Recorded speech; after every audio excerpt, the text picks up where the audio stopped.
Hey guys, in today's video, I'm going to do the gradient mani that I posted on my Instagram and shared in my monthly manis video. Some of you guys are interested in seeing it. This may end up being a voiceover. I know some of you guys wanted me to do a paint your nails with me video, but I don't have a chance to do that right now. I don't have the time for it, and I have to go pick up my kids pretty soon. So voiceover is the way to go for this video. I know some of you guys asked me in my last paint your nails with me video, asked me a couple questions. I will answer those in the upcoming video, or I may just answer them as I'm recording, whatever, doing my voiceover. But I wanted to share the products that you're gonna need for this gradient. So let me get started. You are going to need a sponge because we're doing a sponging kind of gradient manicure. So a sponge, I really like the sponges from the Swispers brand. They are a little bit more pricey, but I recommend these over the ones from the Dollar Tree or 99-cent store. I've tried those and they just don't work very well for gradients for me personally. If they work for you, use those. Whatever sponge you have on hand.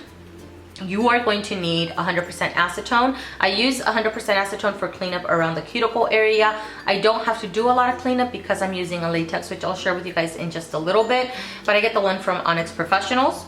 A little cleanup brush, of course, for cleaning around the cuticle area. And the latex that I use is from Pueen. You can get this one at Walmart. Same thing with the acetone. But if you don't have this is not necessary, it's not mandatory, but this prevents a lot of the cleanup. Because you are using a sponge and going like this with polish, a lot of the polish gets onto the skin right here. Because the latex is a barrier and you just remove it, you just have to do a little bit of cleanup. But again, it's not mandatory. You're just gonna have to do a little bit extra cleaning up. Base coat, any base coat that you have.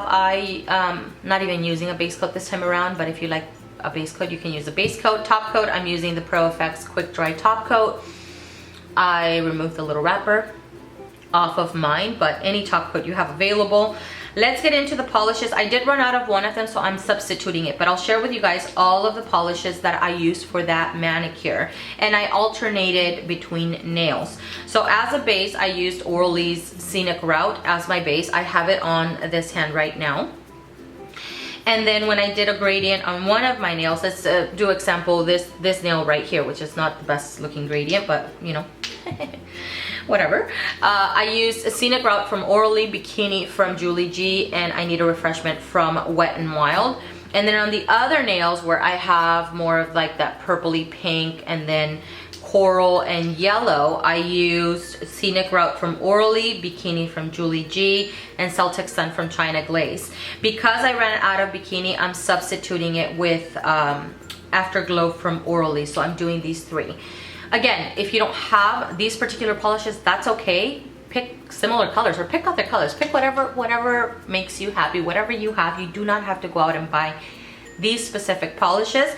I do have a plate here on hand, not required for you, but I am running low on some of my polishes, so I'm having to pour them out onto the plate.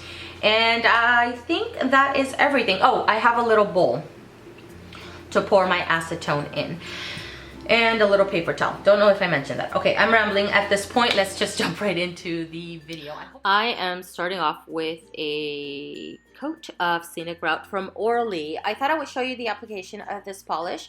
On its own, usually for me, it takes 3 coats to get opaque, but because I'm doing a gradient, I don't need it to be completely opaque, but I do add 2 coats. You don't want your base to be completely sheer either. And I recommend that you allow your base to completely dry. You don't want to be sponging on a wet base, otherwise the sponge is just going to start lifting the polish. It's happened to me many times, so it's just a recommendation. I'm starting off with but I'm moving on to the latex, and I try to get it as close to my cuticle as possible without getting it on the nail though. I don't like to get it on the nail because once you're sponging color on your nail, and if you lift the latex, it's gonna lift that area where you sponged, and it's just gonna look like a bald spot. But as high as I can get it to prevent any kind of cleanup. I really like this latex. I got it at Walmart, super inexpensive. I think it was like $5 or something like that. And I allowed my latex to completely dry before I go in with sponging. When it comes to laying down the color on the sponge, I try not to spread them too far apart because I have to be mindful of the size of my nail. And I want to be able to capture my entire nail. This clip that you're seeing here, I recorded this today because the clip from the pictures you're going to see of the mani at the end of the video, I was out of view for a lot of it. I left some of those clips in, some of the ones that I was somewhat in view, but I thought I would add this in because it would be helpful if you guys can't see what I'm doing. So the key to sponging for me, or what I'm still learning, is that when I sponge on the nail, I go side to side, up and down. I like to first stamp it on my nail to kind of give me a guideline, like I just did right now, and then move side to side, up and down. Now, with colors that are a little bit sheer, like Celtic Sun, and then I used, I think it was Glow Stick from Orly, those two colors are a little bit on the sheer side, so I have to sponge it on the nail a few times in order to get the color concentration. If you saw my ring finger there, I had little chunks of sponge on my nail, and I wanted to leave that clip in because if you overwork your sponge, you're gonna get little chunks of the sponge on your nail. Once you start feeling that like the sponge is getting a little bit dry or it's starting to stick, then move on to adding more polish on the sponge, so that you don't have that problem. So here, this is the old clip, which is why you're seeing that I'm starting over. I just thought I would still leave this in here. Another thing that I have found is that, you know, polishes have different formulations. If I have 3 polishes in line to use, one of them is really thick, I apply that sponge or that polish on my sponge first because it's going to take longer for it to absorb. And if I have a polish that is super thin, like Celtic Sun, I apply that one to my sponge last because it absorbs faster. That way it just prevents sticking, you know, the polish or the sponge to stick onto my nail. Oh my God, I'm all over the place. I'm so sorry.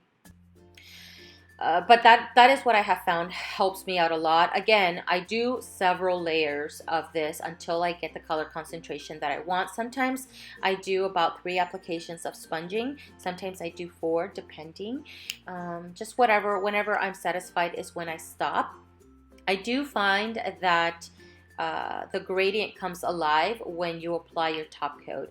The top coat almost blends everything together, so you see the gradient a little bit more, and that's when everything comes alive to me, and it looks super beautiful. Here I'm just removing the latex. So while I'm doing this, and then I'm going to move on to my top coat, I thought I would answer a couple of questions that you guys asked me in my last Paint Your Nails With Me video, one of which was, what does my husband think of my polish collection? And my husband is actually really supportive. He knows I talk about polish on my channel, and in order for me to talk about polish on my channel, I don't have to, but I love buying polish. So he understands that in order for me to talk about polish on my channel, I need to continue buying, if that makes any sense. And I want to buy polish, by the way. It's not like I feel like I have to at all, but he completely supports it. Plus, he has his own collection. He buys clippers, you know, hair clippers. He has his little collection going on, and his collection or his hobby is a little bit more expensive than mine anyways. The next question was, how many polishes do I currently own? And last year, I think I counted, I was a little over $500 polishes. But I've decluttered since then, and I've bought polishes since then. So quite frankly, I have no idea how many I have, but I do try to keep it within the $500 to $600. No, why do I keep saying dollar? $500 to $600 count. I try not to go over that because I find that I can't personally manage more than that.